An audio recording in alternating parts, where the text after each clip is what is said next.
Salve, salve família Massa Soberana! Feliz dia 7 de setembro, dia da independência do Brasil para vocês, para todo mundo. Espero que tenha todos um belo feriado aí, muita paz, muita saúde. Hoje a gente está aí com uma super live com um cara que entende bastante aí do rap nacional, né? A gente está aí com o nosso querido Ed, vocalista do grupo Face da Morte, e a gente tá entrando aí. A gente vai primeiro chamar o nosso parceiraço, irmão Palma aí, que ele vai bacana nesse bate-papo hoje com o Ed. A gente vai estar chamando o Ed logo em seguida. Boa noite, Palma! Fala, Alisson. Boa noite. Tudo bem com você, meu amigo? Feliz dia 7 de setembro para você, dia da independência aí. Espero que esteja tudo na paz, tudo na ordem, tudo na tranquilidade. Vai, amém. Para todos nós. Vamos ver se alguma coisa muda aí. Para bom, né? Pelo amor de Deus. Amém. Nossa Senhora. Esperar nosso convidado chegar. E aí, como foi seu dia hoje, cara? Você tá tudo de boinha? Então, ó, primeiro eu queria mandar aqui um beijão, um abraço aqui pro Raízes Tricolores, Serginho entrou, Cachoeirinha, o meu amigo Rafinha, gente boa demais, o Ed também já entrou aí. Então é legal porque quando a gente abre uma live entre os amigos, isso para mim é muito legal, viu? É bom demais, né?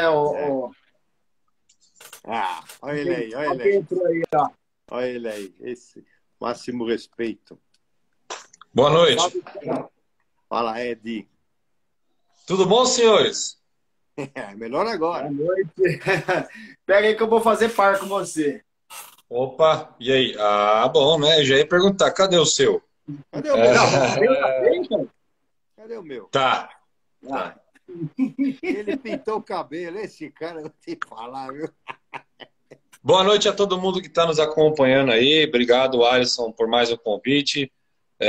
Obrigado, Palma, aí, por estar com a gente aqui. Ó. Vamos fazer uma horinha de bate-papo aí, trocar ideia, falar sobre futebol, sobre música, enfim, né? Vamos falar aí de diversos temas aí. Galera que estiver chegando, vai ficando à vontade. Alguém quiser mandar também perguntas, mensagens, vamos interagindo aí. E eu tenho certeza que o Alisson, da Massa Soberana, armou uma programação legal aí, né? Vai lá, Alisson, solta a voz aí, negão. Bom, primeiramente, muito obrigado aí por você tá vindo aí por mais uma live aí. Andava meio sumido do Massa, né? Daí você foi visitar o nosso amigo Palma lá. O Palma é um super fã seu. Não precisa... Tudo que ele fala é o nosso Ed, a gente fina pra caramba.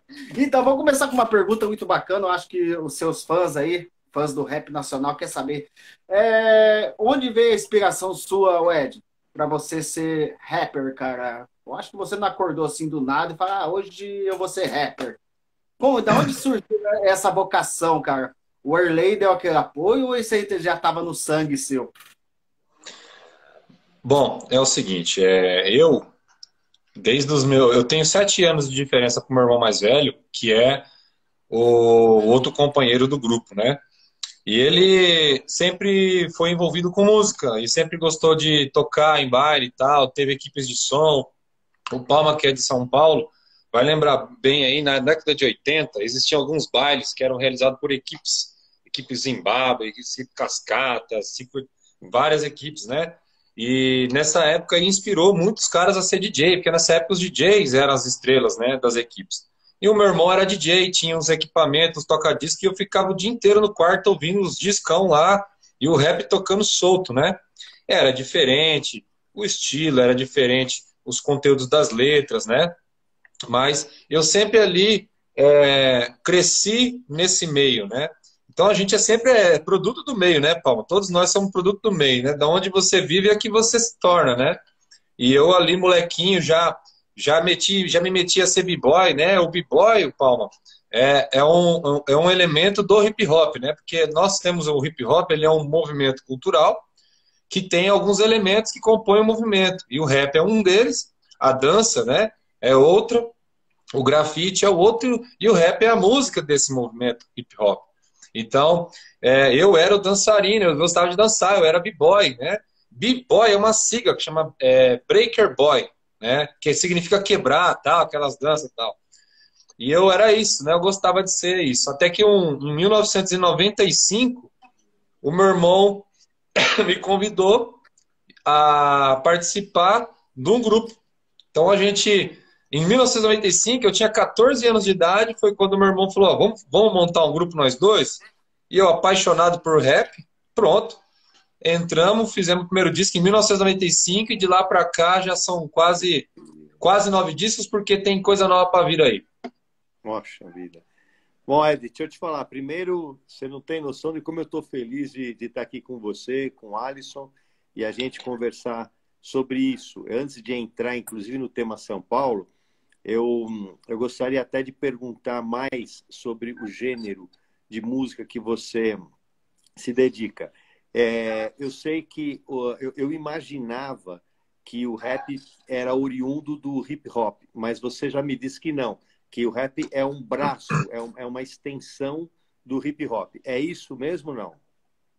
O rap, ele é a música do movimento, né? A música do O movimento. hip hop, ele é um movimento cultural que tem os 4 elementos que compõem esse movimento, né? O rap é a música, aí nós temos o MC, né, no caso, né? O DJ, temos o grafite e temos a dança. Esses Tá, elementos compõem o movimento hip hop. tá. O meu filho, ele é fanático por rap, né?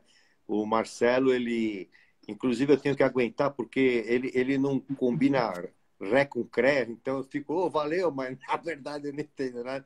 Ele tem os amigos dele que vêm em casa, mas agora não, né? Mas um pouco antes de casar, né? E aí eu ficava fascinado.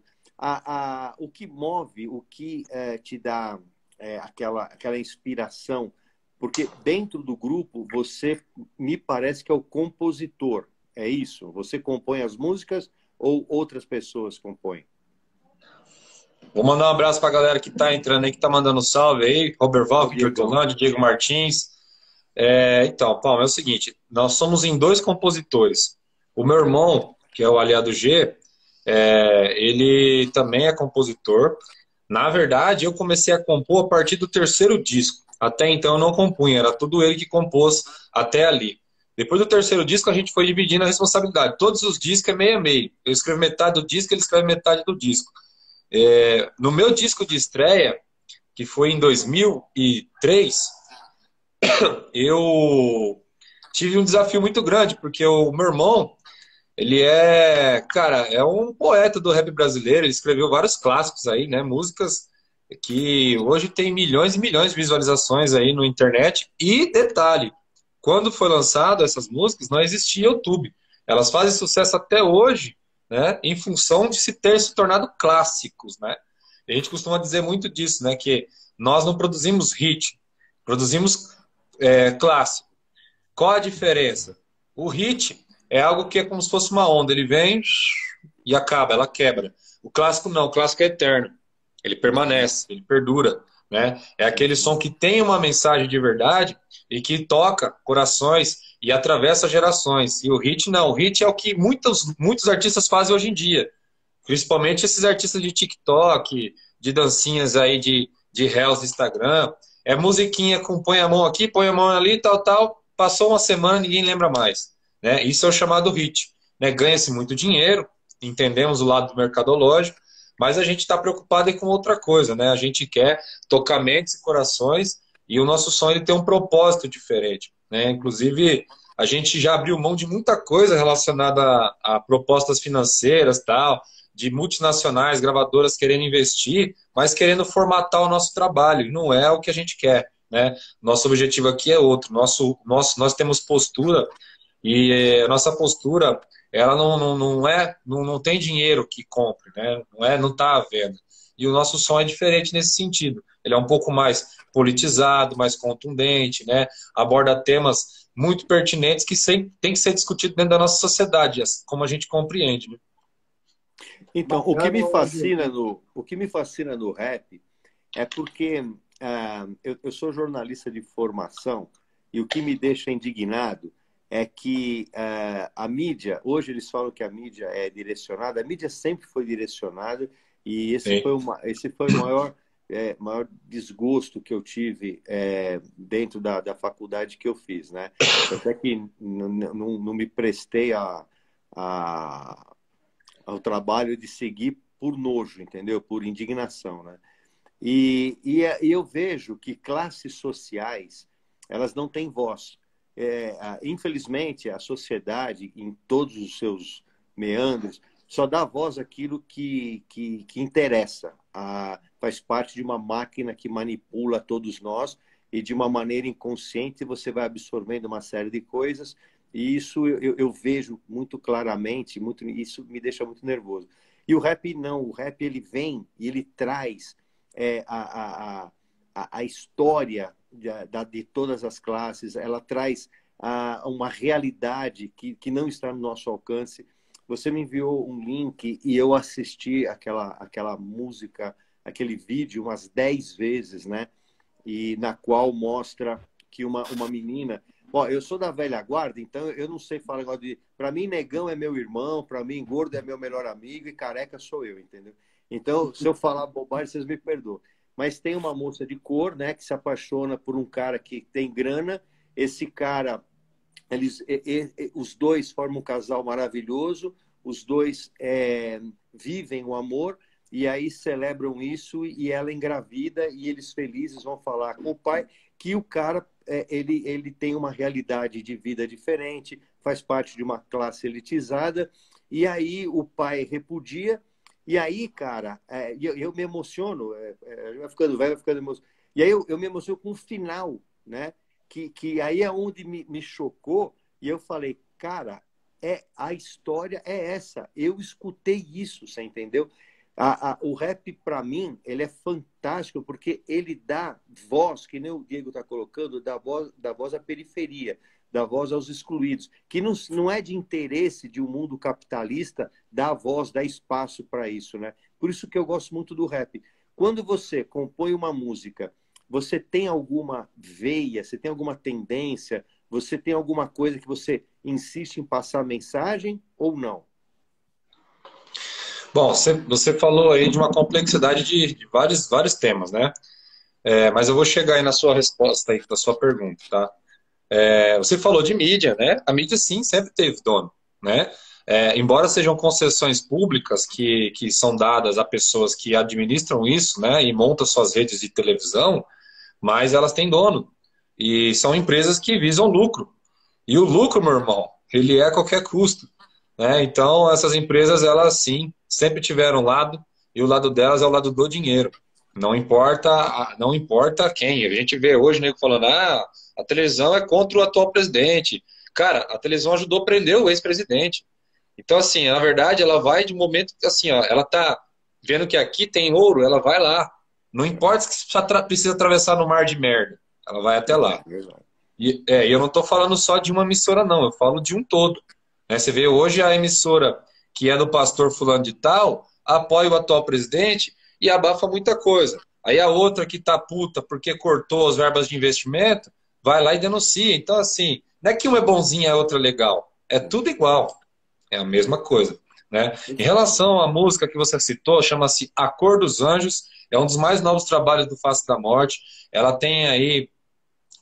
ela tá chegando, se eu não me engano, ela deve estar chegando aos 200 mil acessos no YouTube. E ela tem... E detalhe, nenhum view comprado. É tudo orgânico. Tá? Isso é muito importante. E ela também está indo muito bem no Spotify. Essa música, Paulo, é uma música que fala sobre feminicídio, sobre racismo e sobre a luta de classe. A luta de classe, ela sempre existiu. No Brasil, ela vem aí desde os primórdios, né? Quando os portugueses vieram para cá e já começaram a tretar com os índios, já começou ali uma luta.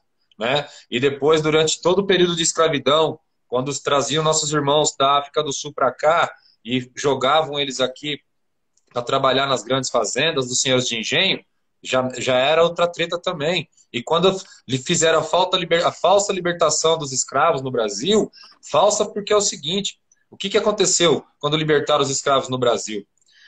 Eles criaram uma lei que chamava-se Lei Vergueiro. O que essa lei dizia? Dizia o seguinte, a partir de agora, todo o território nacional vai pertencer a quem tiver o título.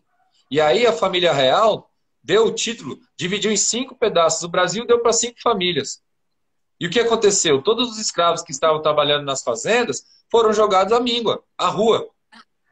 Né? Desapropriaram todos os quilombos, né? Fizeram um arregaço. O que aconteceu? Aí surgiu a luta de classe. Já começou ali a luta pela terra, a luta pela moradia, já começa aí.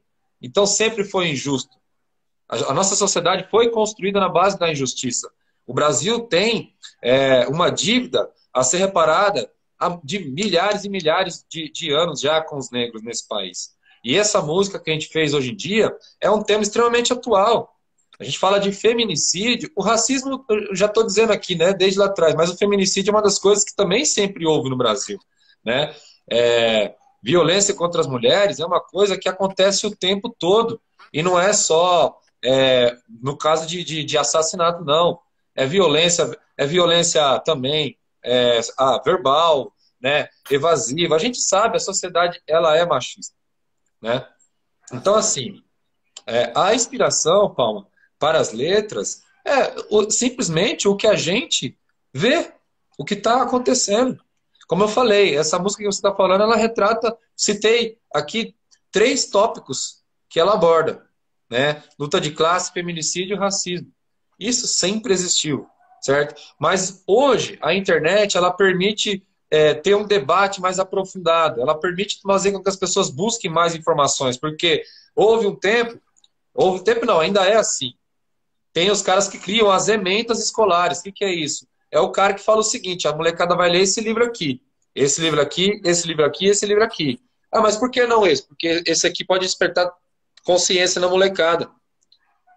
Então, não pode. A gente tem que ensinar para ele outras coisas.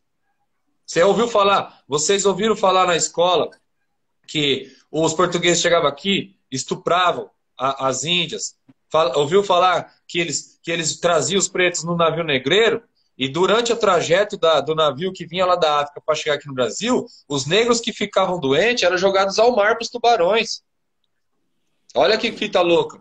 Então, assim, esse tipo de coisa não se ensina na escola. Por quê? Porque não é interessante para um país que tem quase 60% dos habitantes são negros. E um país que mais de 98% das pessoas que estão na Universidade Federal são brancas. Ou seja, existe um formato para não deixar os caras entrar. Você sabe, Ed, deixa eu falar uma coisa para você. Eu estou muito contente e que o Alisson dá a liberdade para que a gente comente. Eu tenho, né, eu tenho uma equipe de vendas que abrange o território nacional, e eu viajei esse Brasil de norte a sul, todas as capitais e principais cidades do Brasil eu conheço trabalhando, né? E em Salvador, se vocês tiverem oportunidade de ir, eu indico que vocês vão ao Solar do União. Solar do União é um antigo porto onde as caravelas oriundas da África aportavam, e os escravos, aqueles que sobreviveram da viagem, né? Eles aportavam acorrentados, eles eram salgados, e isso tudo eu acompanhei o caminho, porque está preservado. E aí eles ficavam numa espécie de quarentena, que era o porão do solar, o porão. Esse porão, ele não tem meio metro de altura, todos eles ficavam lá no escuro, já salgados, acorrentados, ficavam lá 1, 2, eu não sei quantos dias, não me lembro agora, e depois eles saíam do solar, os que sobreviviam, e eles subiam para ir lá para o Pelourinho, né? Onde lá eles eram comercializados. E o Pelourinho, quando você escuta a história, principalmente dos caras que tocam aquilo lá, e são pessoas de cor, são caras... Você tem que sentar com o cara, eu sentei com o cara e fiquei sabendo histórias aqui que são passadas de geração para geração. Aquele Pelourinho, aquilo lá a gente tem que chamar o mundo para saber o que aconteceu lá. Na verdade, eles não somente eram negociados, eram comercializados lá, mas também castigados, que era para que as pessoas que estivessem presenciando tivessem a noção de que se o escravo fugisse do que era traçado a ele, era castigado. E o sangue, isso daqui, quando você tá lá, ó, cara, isso mexe pra caramba. O sangue de todos aqueles caras que eram açoitados lá no Pelourinho, a parte daquele chão, parte daquele piso ainda é daquela época, né? escorria, e as pessoas contam com os olhos mareados, né? Escorria sangue, cobria de sangue aquilo, né?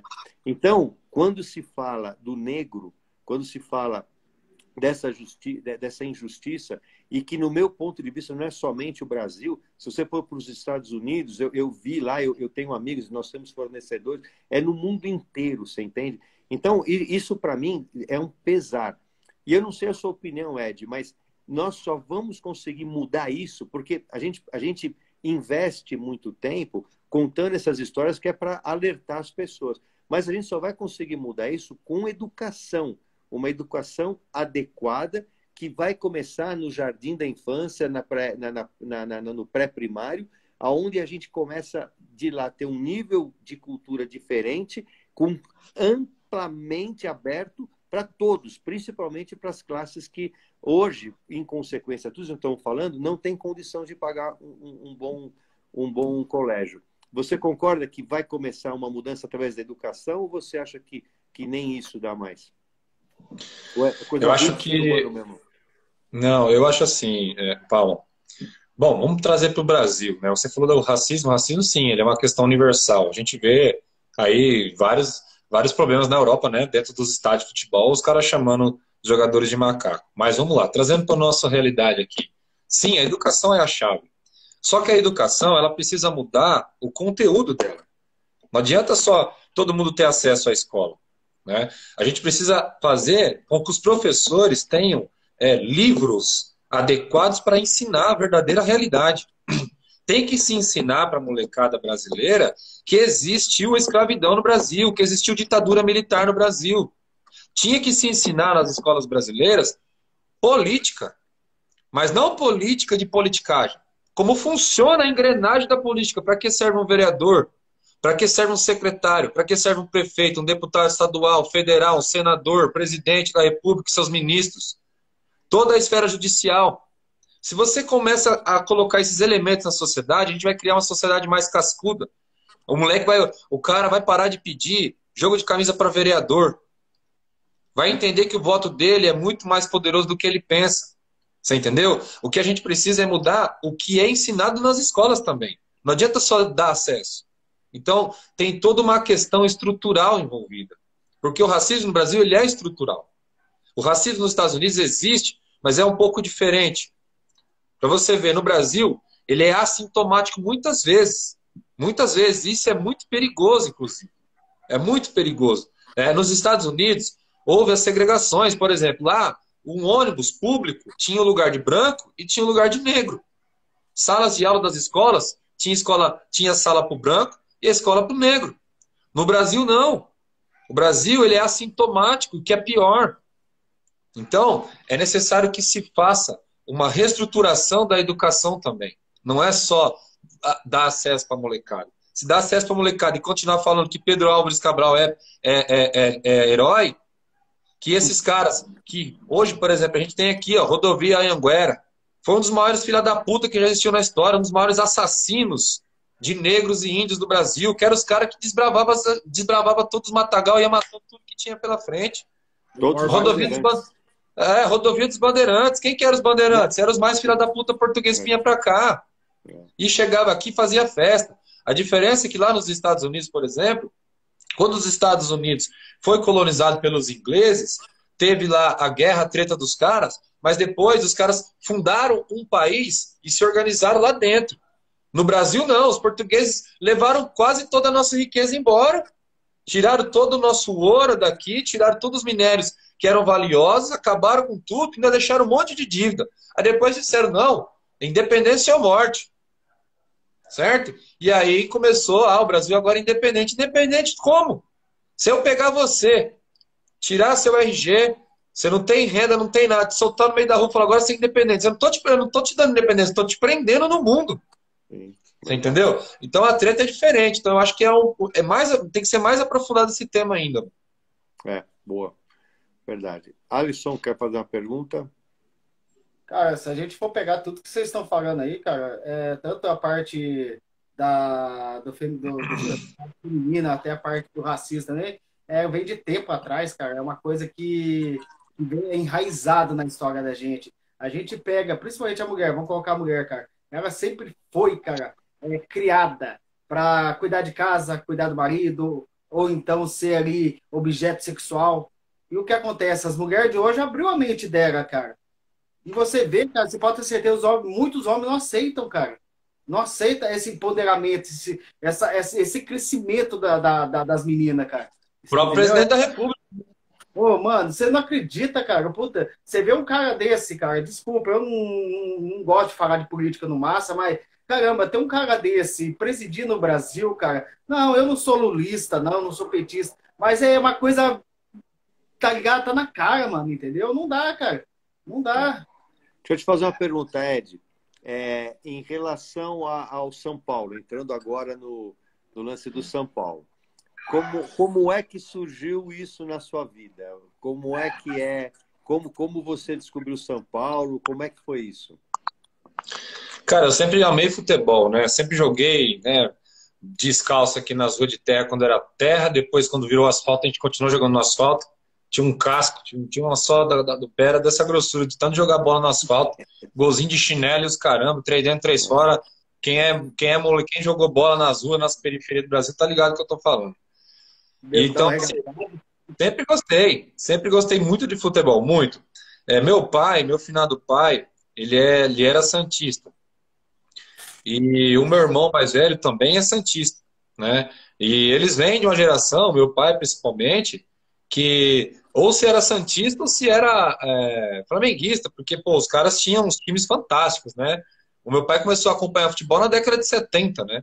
Que era a juventude dele. Na década de 70, meu irmão, Santos era o Santos, né? E eu comecei a entender futebol na década de 90. E quem que arrebentava na década de 90? Quem que foi lá? Quem que foi lá ser campeão do mundo lá, 92, 93? Quem que foi lá acabar com a vida do Milho no Barcelona lá?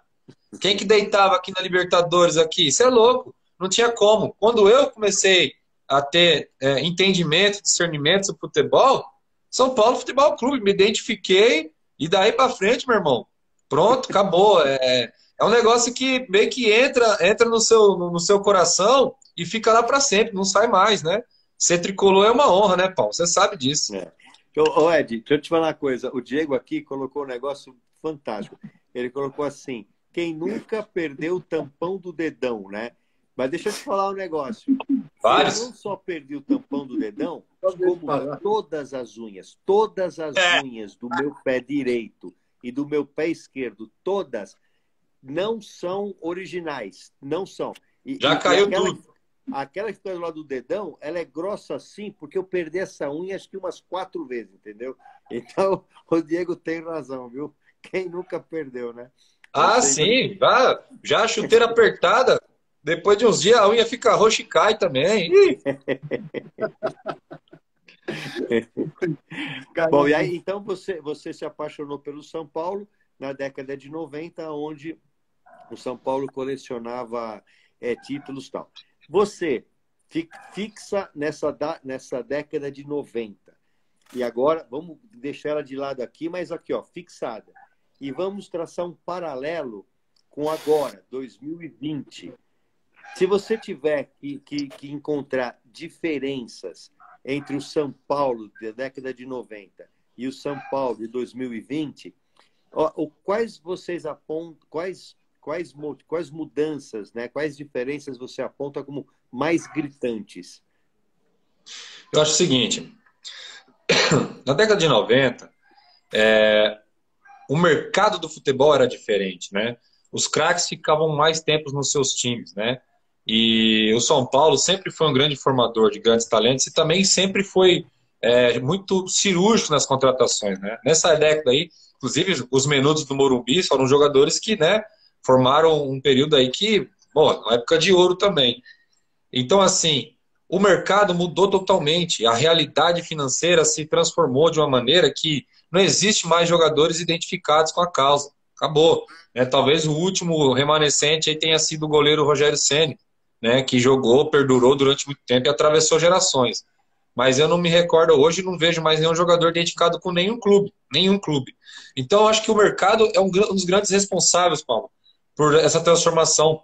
Porque agora se forma, se vende para ter saúde financeira. Se forma o jogador, vende ele para você conseguir pagar as contas, porque o clube não se paga se não vender. Né? O que ele fatura de bilheteria, de cotas de TV, patrocínio, tudo isso ainda é ineficiente perante o que o clube precisa para saldar, né? Passar o ano no azul. E aí tem que vender os seus talentos.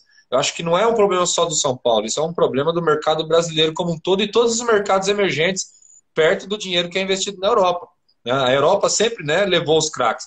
Mas na década de 90, ainda jogadores como o Raí, como o Palhinha, como o Miller, jogava 5 anos, 4, 5 anos no clube, se destacava, ficava um tempão depois que saía para jogar. Né? O Raí foi jogar mesmo no Paris Saint-Germain. Quanto tempo ele ficou no São Paulo? Muitos anos. Né? Deu muitas glórias pra gente. O Miller, então, pô, eu não consigo precisar aqui, talvez, eu não sei se você sabe, mas eu dou um chute que ele não jogou menos que 5, 6 anos no São Paulo, no mínimo, no mínimo. Não, o Miller eu era júnior, o Miller era juvenil.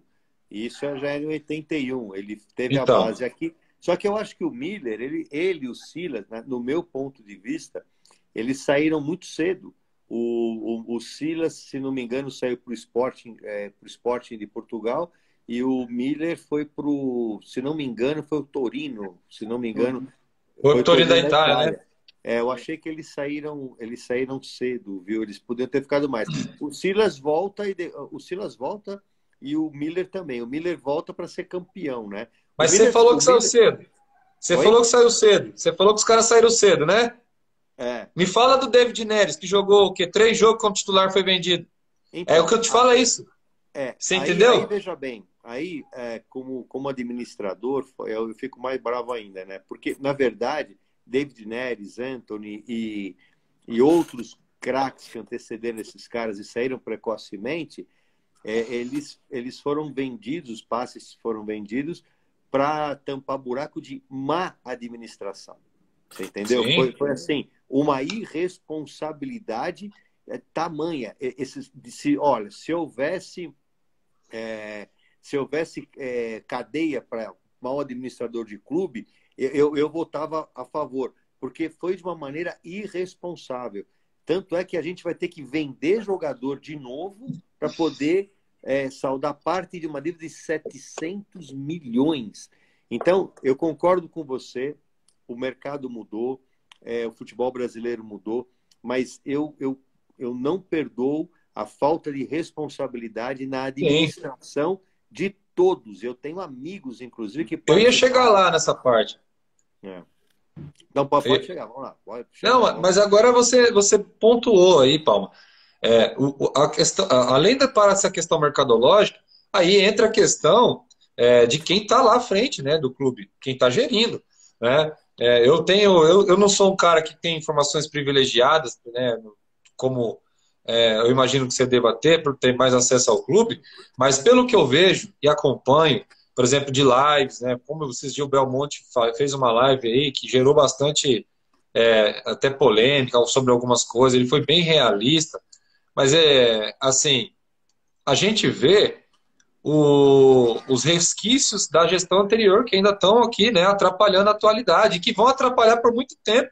E também tivemos alguns presidentes no passado que fizeram várias loucuras, e do time que eles montavam para gerir o clube. Então, esse lance da administração, sim, ele talvez seja o grande complicador, né? Porque mesmo agora, nos meados dos anos 2000, né, 2005, 2006, 2007, 2008, a gente via jogadores querendo vir jogar no São Paulo de graça, né? De graça, sim.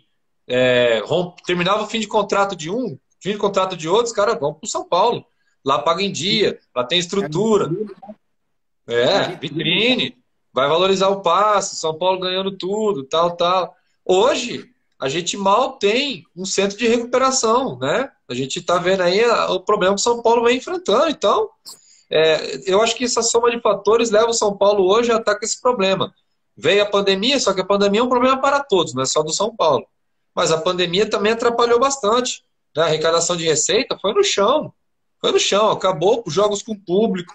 Né? As próprias televisões pagaram muito menos, né, durante a pandemia, que era justo, até porque não vai tirar da onde. Né? Então, Eu vejo assim, Palma, mercado e gestão, essa é a grande diferença.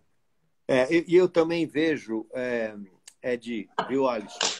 Eu também vejo que nós não somos competentes ainda como deveríamos de ser.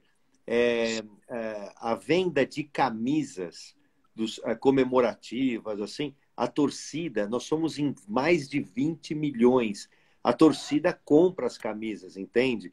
E a gente explora muito pouco isso. Vocês conhecem o Eduardo Schwartz, aí eu sempre falo errado o nome dele.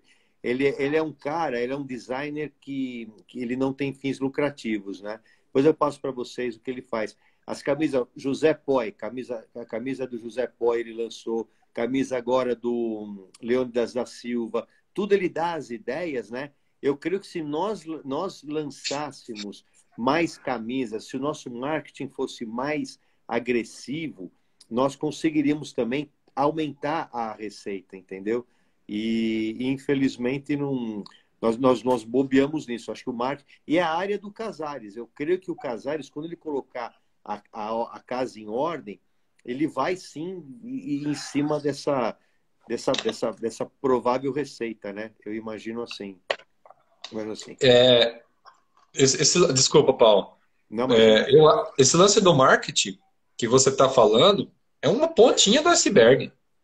É uma pontinha do iceberg. Cara, o que eu acho que os brasileiros tinham que fazer, a galera que trabalha nas áreas de marketing dos clubes, dá uma idinha ali. Eu não gosto de copiar ninguém, eu acho que a gente tem que ser autêntico e se enquadrar na nossa realidade.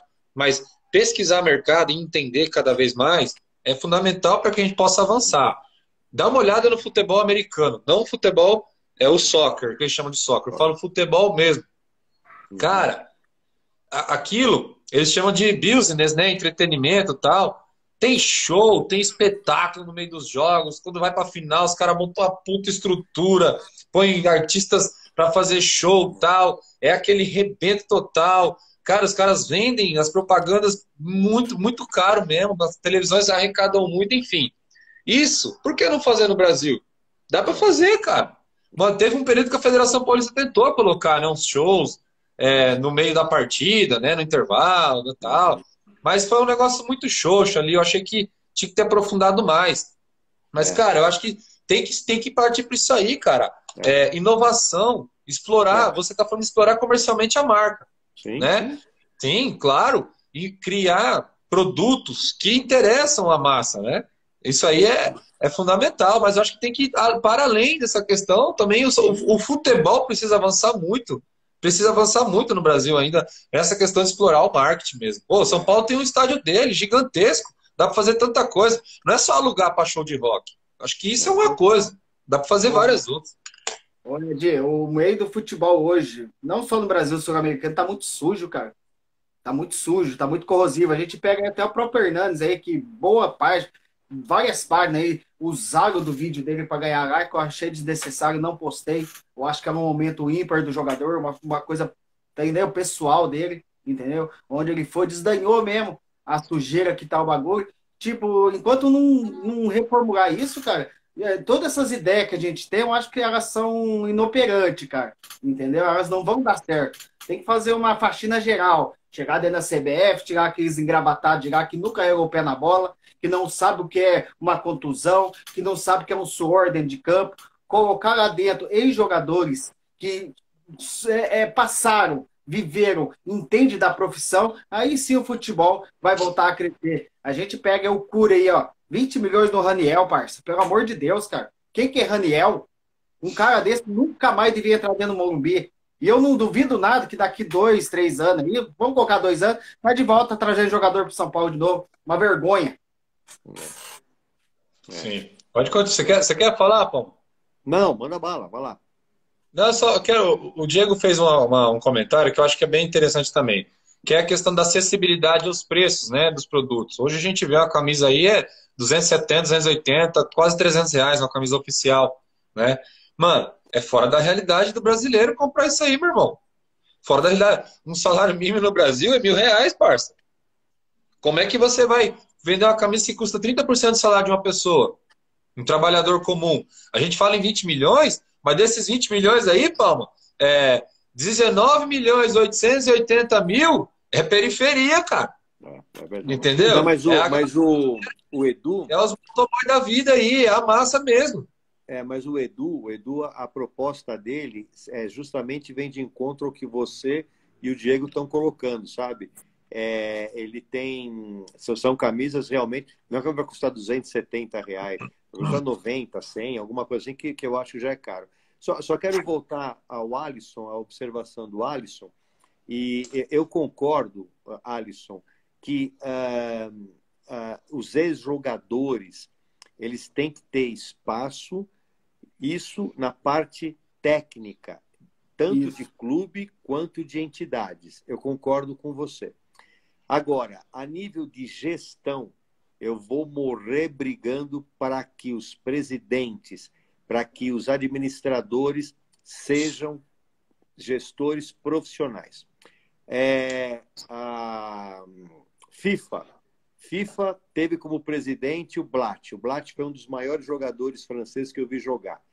E é repugnante o que ele fez. Vou falar alguma coisa que me dói o coração.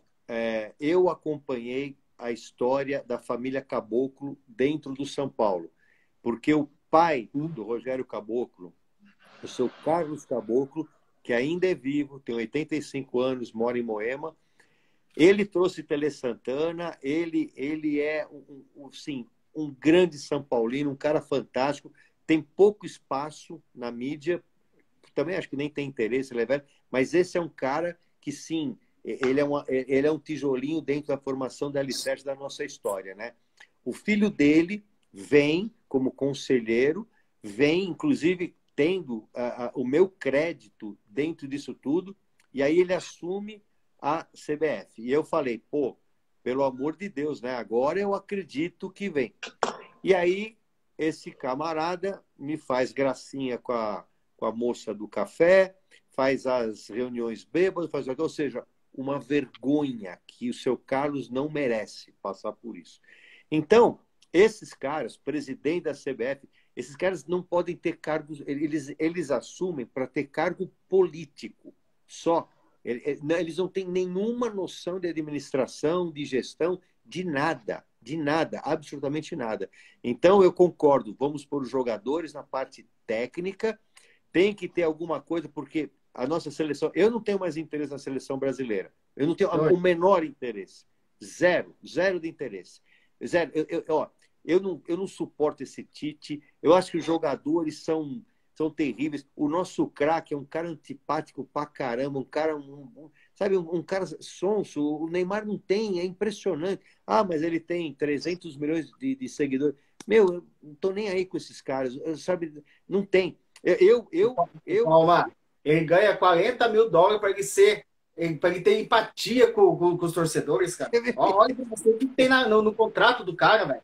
Você viu isso? Então agora, eu vou confessar a você, eu gosto do Messi pra caramba, acho aquele cara divertido, um cara bacana, ele é puta de um cracão, o Cristiano Ronaldo, eu curto mais esses caras do que os próprios jogadores da seleção, né? Então, a seleção para mim já tá. Por quê? Porque quem escala aquilo lá, no meu ponto de vista, é a minha opinião, são os empresários. É vergonhoso você dar espaço para jogadores que comprovadamente não tem tanto valor, não tem tanto talento assim, entendeu? Então eu não tenho nenhum interesse pela seleção brasileira. Zero, nada. Quer fazer alguma pergunta? Você quer falar alguma coisa? Pessoal, tá chegando a 45 minutos do segundo tempo aqui. Vocês querem continuar? Eu só quero só uma pergunta para o Ed. Ed, você jogava bola na rua. Você chegou a jogar futebol de salão, ou chegou a jogar alguma coisa amadora? Você jogou futebol de campo? E se jogou, sim ou não, qual era a tua posição? Joguei, sim, mas nunca em nível profissional. Por quê? Quando eu estava ali pros 14 para 15 anos, eu optei para ir para o mundo da música, né?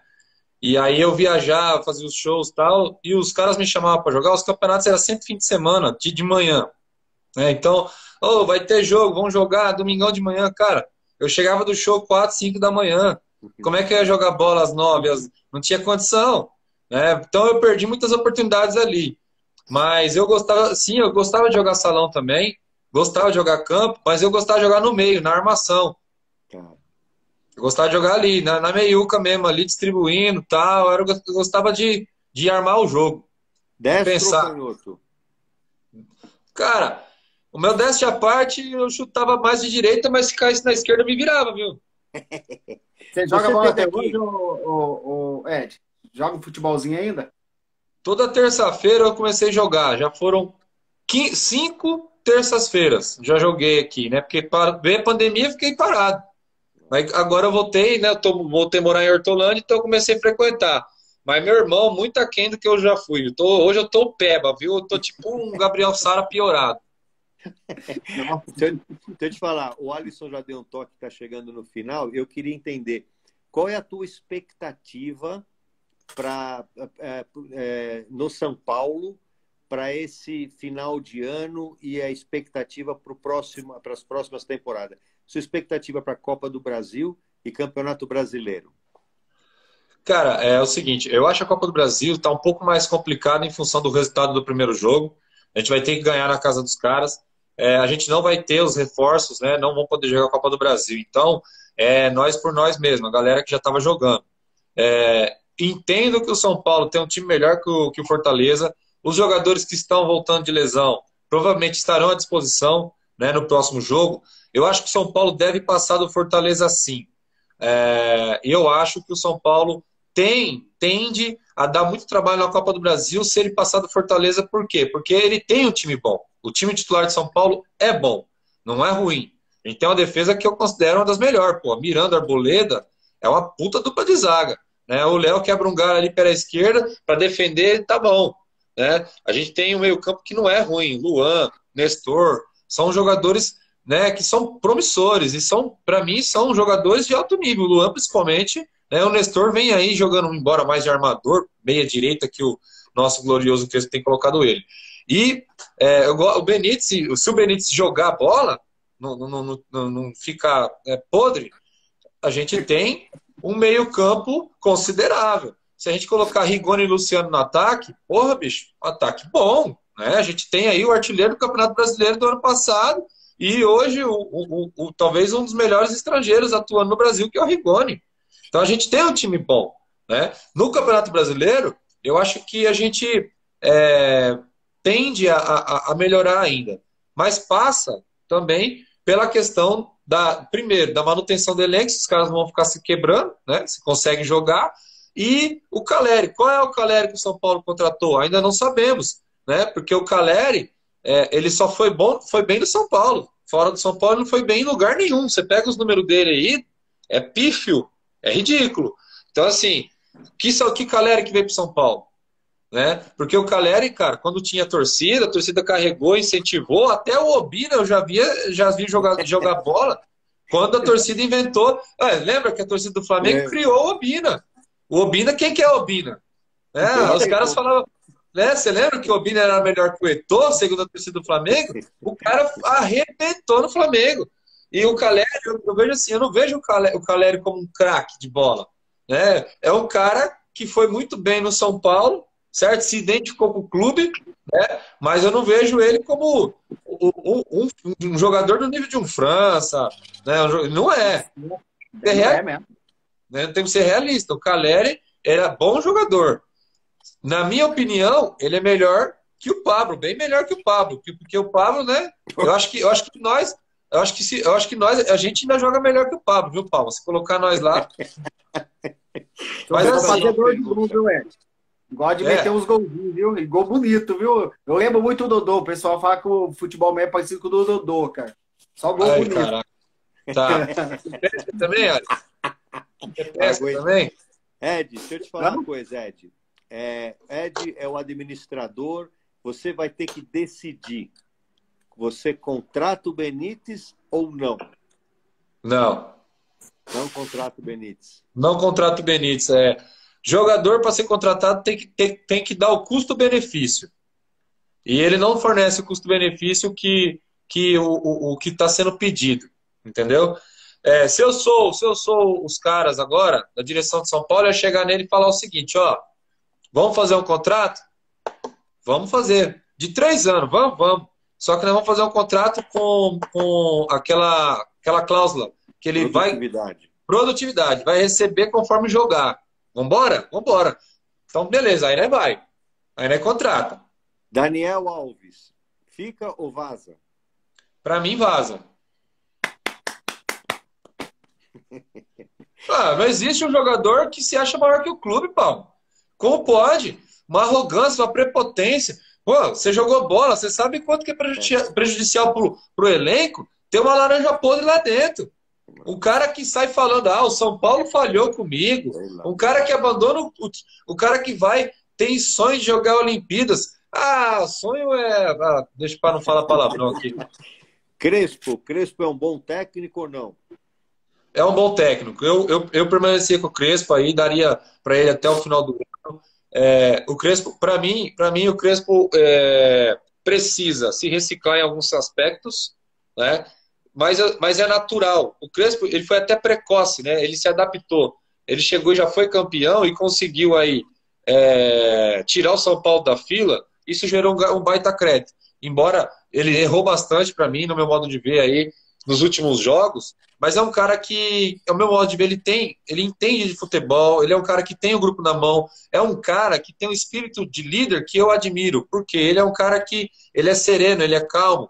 E a liderança, a verdadeira liderança, ela é conquistada e não imposta. E ele é um cara que conquista o grupo, ele é um cara muito de boa, muito do bem, pelo menos nas entrevistas, quando ele abre a boca para falar, quando o repórter chega e faz uma pergunta capciosa, cara, ele tem uma elegância para responder. Eu imagino que o Crespo deve ser um cara tranquilo de se trabalhar, né? Sobre as ideias de campo, escalação, tal, tudo isso é questionável, até porque todo torcedor é um técnico, você sabe disso. Todo torcedor tem sua escalação. O torcedor não acompanha os treinos, os coletivos, não sabe. O torcedor que mais sofre. Eu estou metralhando de pergunta aqui, que é para aproveitar o pouco tempo que resta. Com os contratados, os novos, 3-5-2, 4-4-2, ou que nem o meu amigo Adriano do Insano, que é 4-3-3. Com esses caras, o pouco que você sabe do perfil deles, o pouco que a gente sabe da condição técnica de todos, mas com esses caras que vieram, qual o esquema tático? Eu permaneceria com os 3 defensores, porque a gente tem...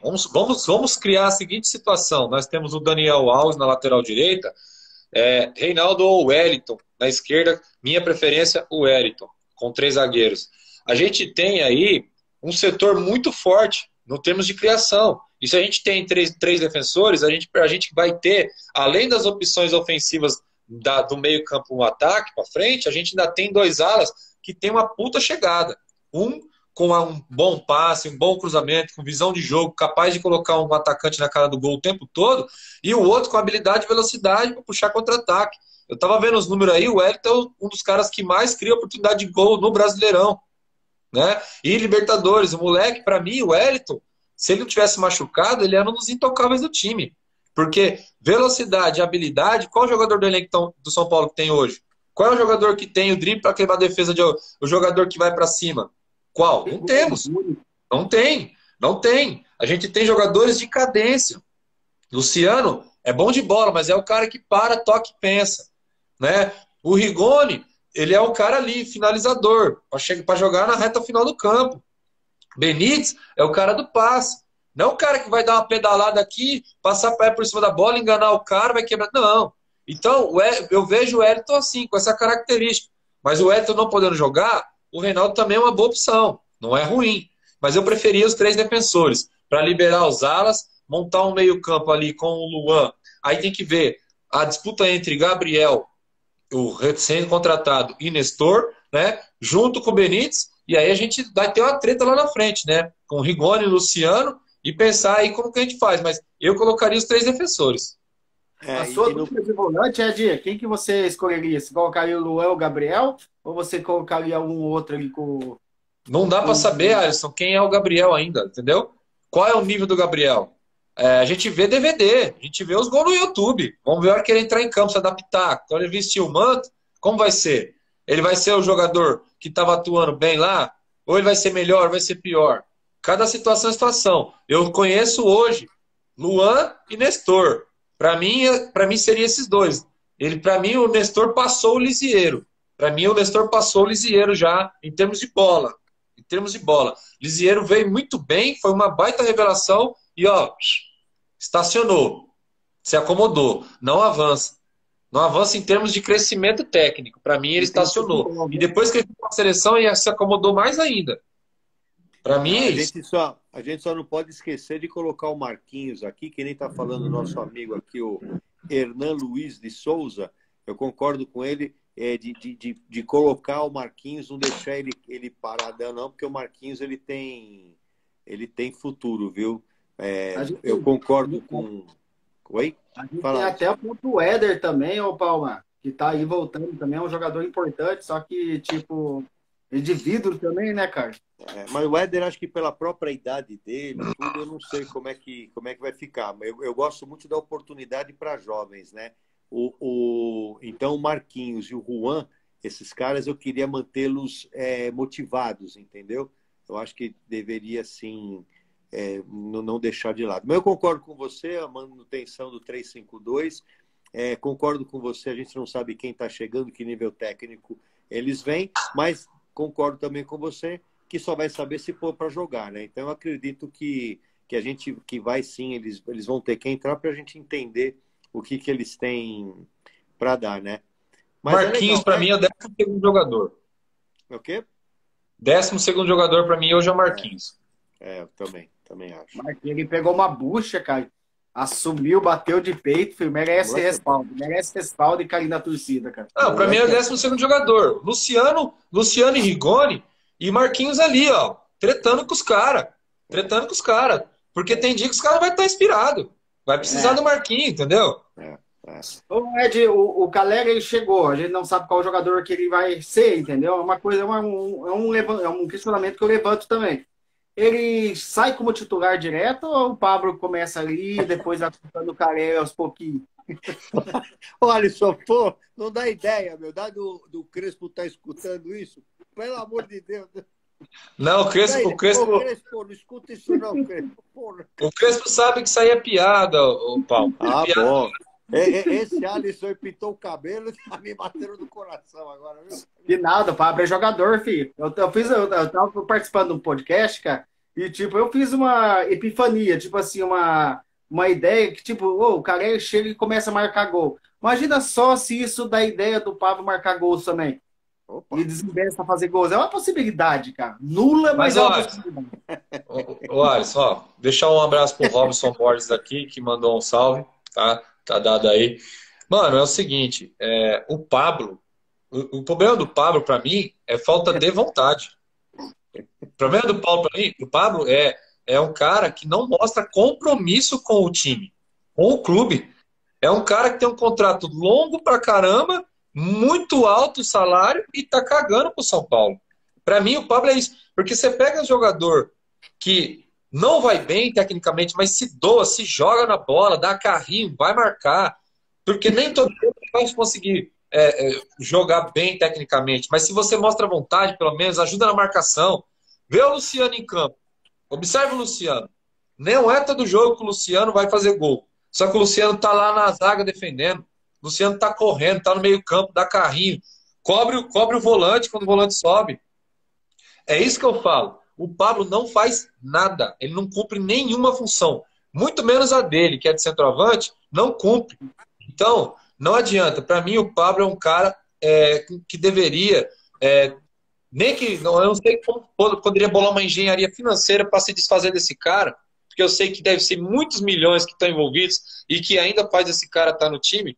Mas, eu faria todo esforço para se livrar desse cidadão aí que, pelo amor de Deus...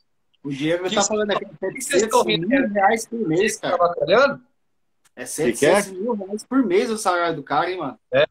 O Diego tem 700k que ele ganha. Vocês estão rindo aí porque vocês estão lendo os comentários do Diego aí, o Diego é uma figura. Mandou o Alisson dormir porque ele defendeu o Pablo. E o Marquinhos bem forte também, ele fala isso. Eu concordo com você. Os amigos que eu tenho lá estão falando muito bem do Marquinhos. Também estão falando que Luan, Gabriel Sara, esses caras provavelmente estão indo embora.